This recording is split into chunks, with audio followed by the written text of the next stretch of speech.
Hayırlı ki sizin için televizyon tapşırıların koresiz yağlıklaşmalışı ben stüdyoda Emin Tüymanzalı ve jildigimizde bulan vakıgalar turunda kıskaça. Rusçudan hem ulaşakma oğul jilliklerinde de halk bilen şaşular öptü jiyinler tımaş bulur, hem halkın boşkarılgan her işten haberdar buluğu bilen ayrılıptırdı. Temini Feride'nin dinime devam ediyor. Соңғы 2 елда Rusçugan ауыл жерлігі зор көтеріліш кешірі. Ауыл жерліктері арасындағы рейтингта жерлік 16-шы орыннан 6-шы орынға көтерілді. Жерлік башлығы болып Альбина Басоряна эшли башлағаш барлыққа келген өзгерішлер бұл. Өзінің шығышында ол узган елда башкарылган эшләр һәм ирешелгән уңышлар белән таныштырды.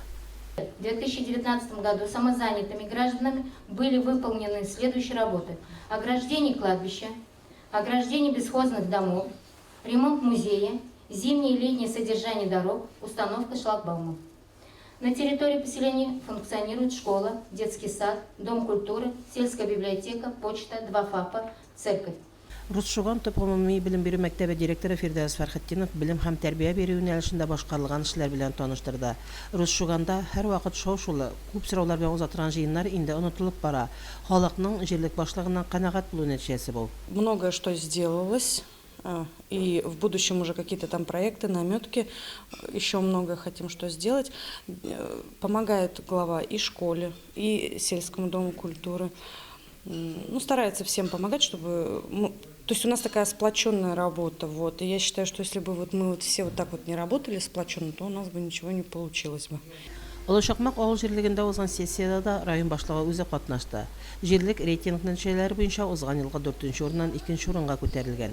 Җирлек башлыгы Илнур Габидуллин үз чыгышында җирлек буенча нәтиҗә ясады. Олышакмак авылында бүгенге көндә 94 хуҗалык исәпләнә. Шуларның 45-ендә кеше яши, калган 51 хуҗалык дашлыклар категориясендә, ягъни җәй көне турып кунакка кайтучылар. Халык саны 2015 елда 510 булган булса, 2019 елда 485. 5 ел эчендә 25 кешегә кимегәнбез. Башка җирлекләр белән чагыштырганда дип начар дип әйтмәс идем. Район башлыгы Рамил Муллин сессияда авыл халкының аз катнашуын билгеләп үтте. Халыкны битараф булмаска чакырды. Кеше эшмәкәрлекне үстерү буенча да эшләргә тәкъдимнәрен җиткерде. Нәрсәгә әйтсәң дә, халык җыенга килмәсә, менә Зав клуб сөйләде бит, шаралар уздырып аңа килмәсә, кайсы уйларга кирәк, кирәк микән җыелырга юк микән. Дөнья булаштырып чаклы инде. Шуңа күрә инде халык шулкатлык әле нигә кергәнче мәчеткә кереп чыктым. Мәчеттә кеше юк, әгәр инде туры булса, күңел күтәрелер. Сессияда катнашучылар җирлектә бүген бөтен мөмкинлекләр булуын билгеләп үттеләр. Башкарылган эшләрдән канәгать булуларын белдерделәр. Без инде үзебезнең авыл җирлегенең яшәешенә канәгать инде, Аллага шөкер. Матур яшибез дип әйтә алам инде мин. Безнең авыл инде бик зур авыл. Төзекләндерүләр бар инде бездә. Дiyersen инде менә дом культураларыбыз бик матур инде, ял итәргә рәхәт күңелле чыгабыз, ирекмибез инде. Зирәк күңелле дус матур яшибез инде без авылда, Аллага шөкер. Хәзер инде мондый очрашулар вакытында авыл халкы хәтта сорау да бирми. Чөнки бүген авыл халкы өчен иң мөһиме булган ут, юл һәм су проблемалары хәл ителде. Шуңадыр бәлки җыеннарга да алар аз киләләр. Проблема булмаса да җирлек халкы битараф булмасын иде. Мондый чараларга килеп, киләчәк хакында, башкарыласы эшләр хакында бергәләп киңәшсен иде. Фәридә Гаинкинова, Динар Нурикенов, Мөслим телевидениесе. Uyuşma предприятиеларда да отчет җыелышлары башланды. Беренчеләрдән булып район эчке эшләр бүлеге хисап тотты. Бүлек җитәкчесе Раил Гатауллин 2019 елдагы эшчәнлек белән таныштырды. Киләсе елга бурычлар куйды. Кайбер хезмәткәрләр утырышта бүләкләр алды. Узган шимбәдә авыл башлыклары һәм эш башлаучы фермерлар белән семинар киңәшмә үтте. Семинарда катнашучылар Туйгылда һәм Михайлов авыл җирлекләрендә эшләүче берничә фермерның эшчәнлеге белән таныштылар. Башкарма комитет җитәкчесе орынбасары Рөстәм Ильясов һәм авыл хуҗалыгы идарәсе җитәкчесе Ринат Вәлиев фермерлар өчен хөкүмәт программалары турында аңлаттылар. Тулырак алда сюжетта. Мәдәрис һәм Руслан Калимуллиннар 1 гектар җир алып үз көчләре белән малларга торак төзиләр. Торакның икенчесе эш башлаучы фермер программасы кысаларында грант акчасына төзелә. Узган ел Руслан заманча терлекләр торагын сафка бастыра. Ул терлекчелек буенча гаилә фермасын үстерү программасы кысаларында төзелгән. 40% үзеңнеке булады инде, 60% дәүләт бирә инде. Мәсәлән, 10 миллион булса, 4 миллион үзеңнеке кирәк инде. 2 ел осваивать тәсін, мәсәлән, ферма түзесің манда, маллар аласың 2 ел. Аннан интуан 5 ел эшләргә тиеш, вообще 7 ел була. Руслан Калимуллинның фермасында бүген 31 сыер һәм 29 тонна тәрбияләнә. Калимуллиннар гаилә фермасында җәмгысе 150-дән артык мөгезләр үтерелгән исәпләнә. Сыер бозаулы Герефорд, 7-8 ай инәсендә подсостояние бозаулар аерыла да яткормга куела. Герефордның инде ите тәмле. Аннан сөт алып булмый, только ит кенә. Но үстерү җиңелрәк, приятнырак. Потому что кило 200, кило 100 үсеш бирә көнгә, суточный привес. Итләтә инде. Кошчылык белән шөгыльләнүче Разиф Карамов узган ел 100 мең кызыл тавык үстереп саткан. Язын кызыл тавыкларны сатып бетергәч, бройлерлар үстерәләр. Узган ел 60 мең бройлер реализацияләгәннәр. Киләсе елда 200 мең шиби үстерергә исәбе. Эшмәкәр терлекчелек буенча гаилә фермасын үстерү программасы буенча игенчедәге торакларына реконструкция ясарга җыена. Әлеге торак 60 мең шибигә исәпләнгән. Фермада санитар пропуск пункты, киенү, шишенү, юыну бүлмәләре эшләнә. Алла берсә, язга ремонтлап бетерәбез. Киләсе елга 200 мең шушы игенчелек кышчылык фермасында гына үстерергә исәп фермаларында. Яз көне кышчылык кызыл тавыкларны бетергәч бройлер үстерәбез. Былтыр үстердек 60 мең.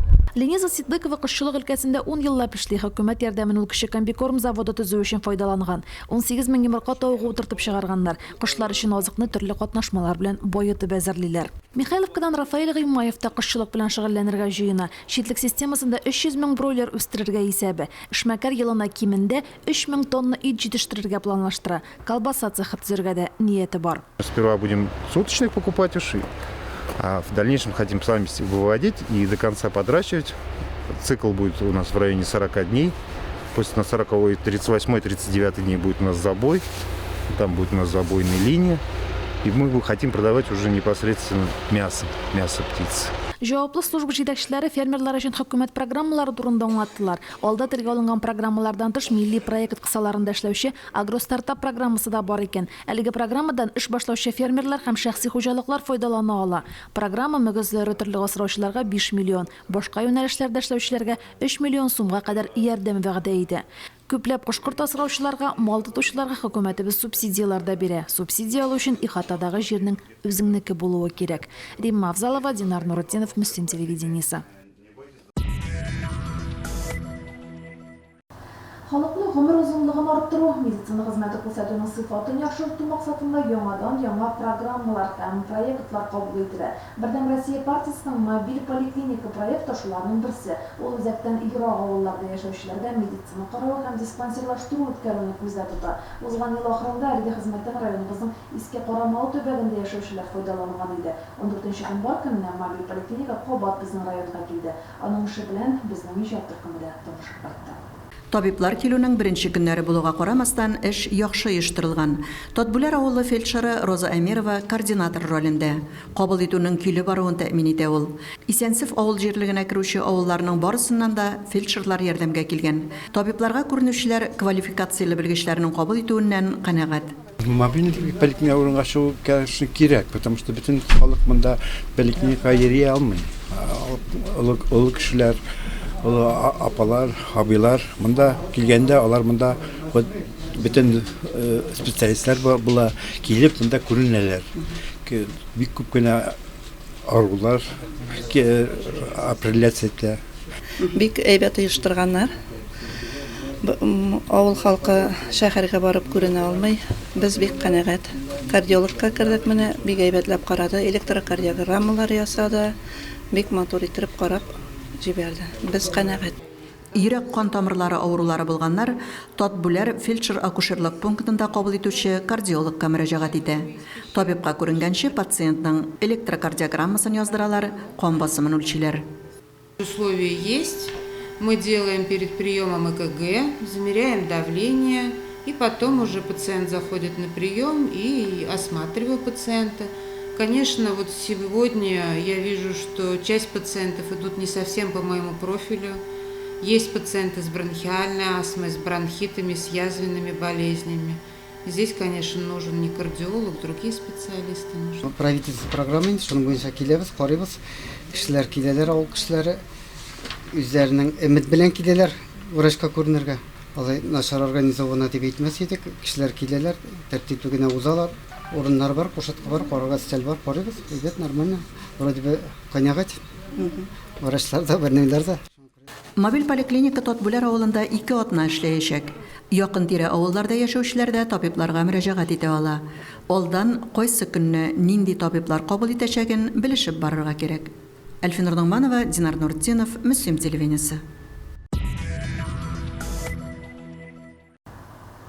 19 гыйнварда христианлар Кошману крещениене бәйрәм итте. Кошману алды кичендә һәм бәйрәм көнне гыйбадәт кылудан тыш суны изгеләндерү йоласы башкарыла. Русшуган авылында яшәүчеләр бәйрәмне зурлап билгеләп үтте. Тарихи мәгълүматлардан билгеле булганча, Кошмануны икенче төрле белем бирү көне һәм яктылык көне дип тә йөртәләр. Борынгыдан килгән гадәт буенча бәйрәмгә каршы көнне ширкәүләрдә су изгеләндерелә, коюну өчен елга күлләр өстенә бәке ясала. Инде бәйрәм көнендә ширкәүдән изгеләндереп алып кайткан су сихри көчкә ия диләр.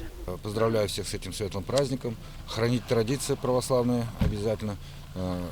Если у кого есть возможность, набрать воды и покропить дом, чтобы весь негатив и все такое вот уходило, чтобы на нас не влияло плохие мысли наши дурные поступки и так далее, последствия.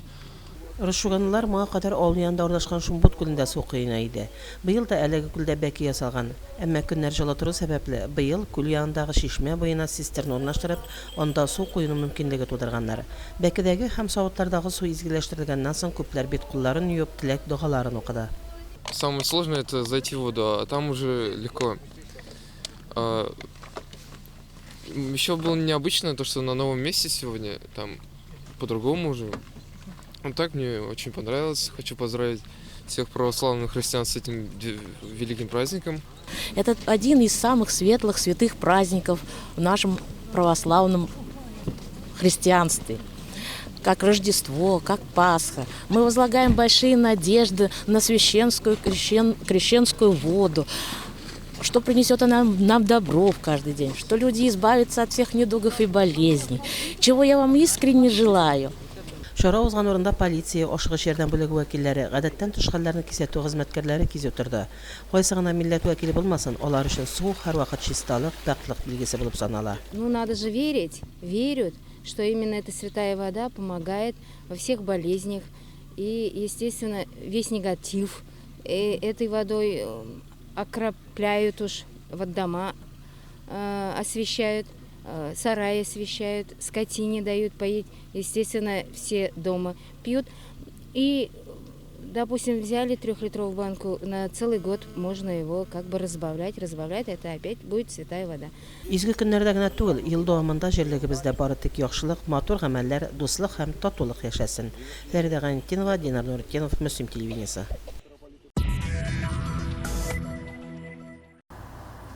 Соңгы вакытта җирлегебездәге иҗтимагый оешмаларның эше җанлана бара. Аккалпак хатын-кызлар оешмасының район бүлекчәсе эшчәнлеге турында аерым сөйләргә була. Шушы көннәрдә Аккалпаклылар яңа карамалы клубына семинар киңәшмәгә җыелды. Урыннан Әлфинур Нугманова репортажы.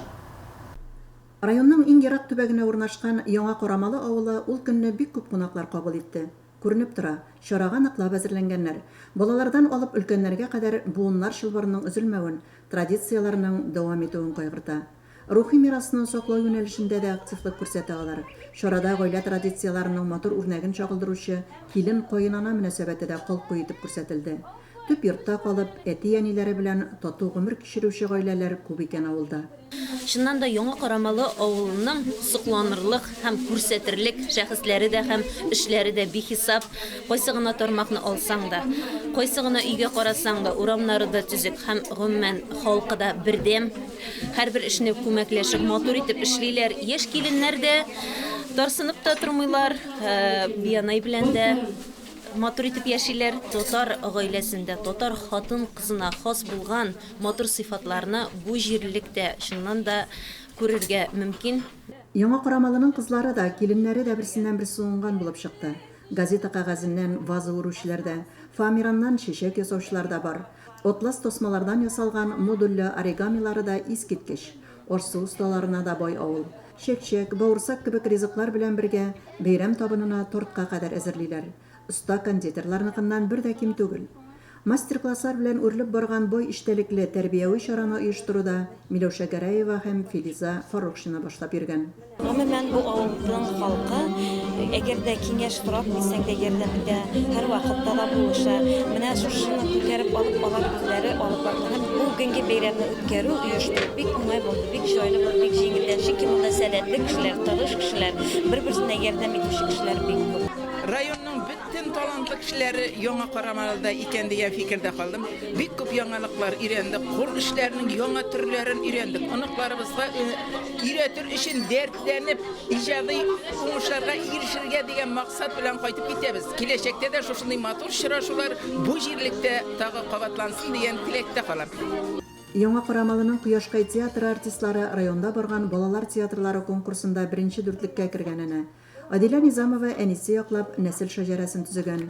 Әлеге хезмәте белән ул районда беренче, республика бәйгесендә икенче урынны алган. Чараны Яшь йөрәкләр ансамбленең биюләре Роза Хатжанова һәм Ознакайда яшәүче якташлары Ләйлә Султанованың җырлары тагын да бизәде. Яңа Карамалыда халыкның рухи тормышын тагын да баету, буш вакытын файдалы шөгыльләр белән үткәрү юнәлешендә әнә шулай актив эшлиләр. Әлфинур Дongmanова, Динар Нуретдинов, Мөслим телевидениесе.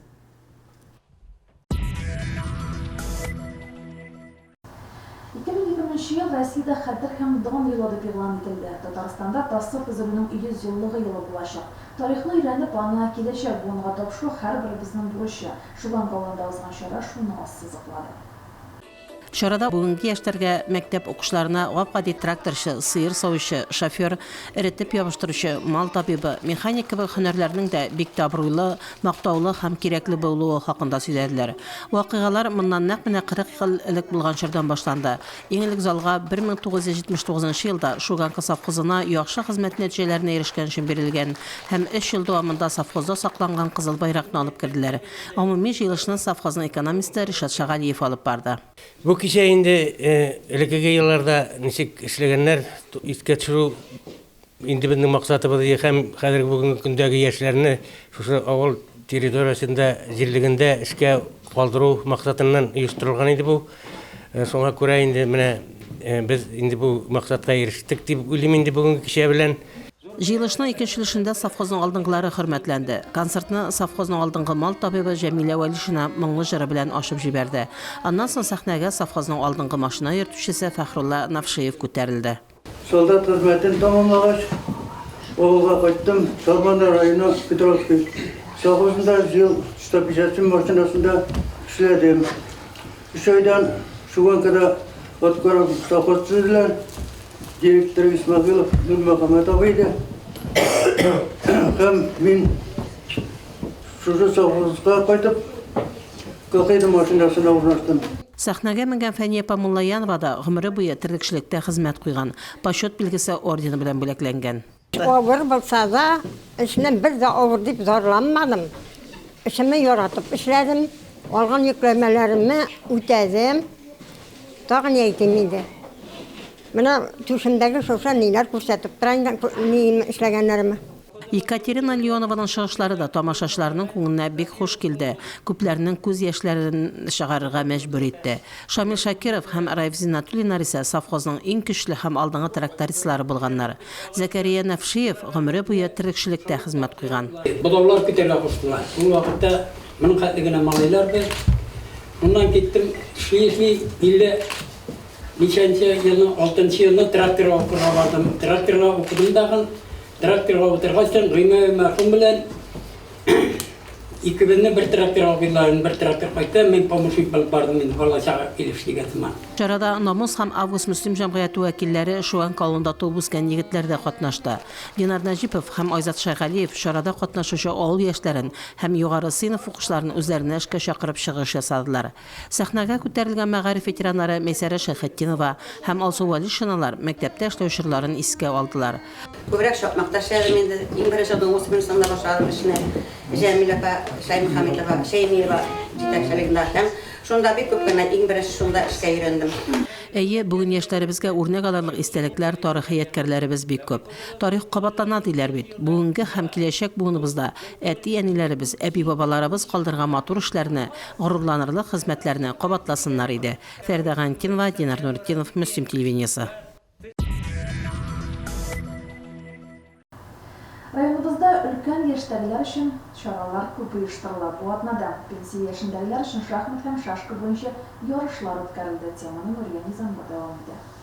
20 январда өлкәннәр универсаль спорт залына җыелды. Биредә ТАССРның 100 еллыгына багышлап шахмат шашка ярышлары оештырылды. Ярышларны ачу тантанасында хакимияттән, Россия пенсионерлар союзыннан һәм пенсия бүлегеннән вәкилләр катнашты. Алар өлкәннәргә изге теләкләрен җиткерделәр. Сегодня в нашем районе пройдут мероприятия, посвященные 75-летию победы в Великой Отечественной войны и 100-летию образования Татарской ССР. Мероприятие это будет проходить в формате шахматно-шашечного турнира, темпа турнира говорим, среди пенсионеров нашего района. Те победители, которые определятся, конечно, примут участие в зональных соревнованиях, которые пройдут в городе Набережные Челны, а если они еще победят на этом соревновании, примут участие в городе Казани 27 февраля. Иратлар шахматта хатын-кызлар шашка уенында көч сынаштылар. Шашка буенча беренче урынны Иске Өрәштән Луиза Нуриева алды. Мәлләтамак авылыннан Галия Вагизова икенче урынга чыкты. Шахмат ярышларында мөслимлеләр бик актив катнашты.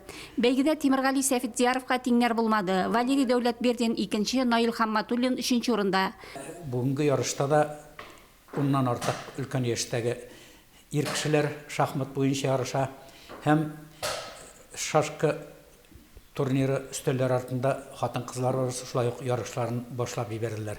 С малых лет мы уже начали плавать и заниматься спортом. Я и в шахматы играю, но тоже нужна тренировка. Так просто и в шахматы не сыграешь. Я беру от жизни все. Вот сегодня я пришла, мне хорошо, комфортно. Желаю, что все вот эти пенсионеры не сидели дома, приходили, такие условия тут. Надо от жизни все брать. Җиңүчеләргә грамоталар һәм истәлекле бүләкләр тапшырылды. Нурия Низамова, Динар Нуртдинов, Мөслим телевидениесе. Бүгенге шулар алда сезне бүләккә җыр тапшыру көтә. Бездән аерылмагыз, безнең белән калыгыз.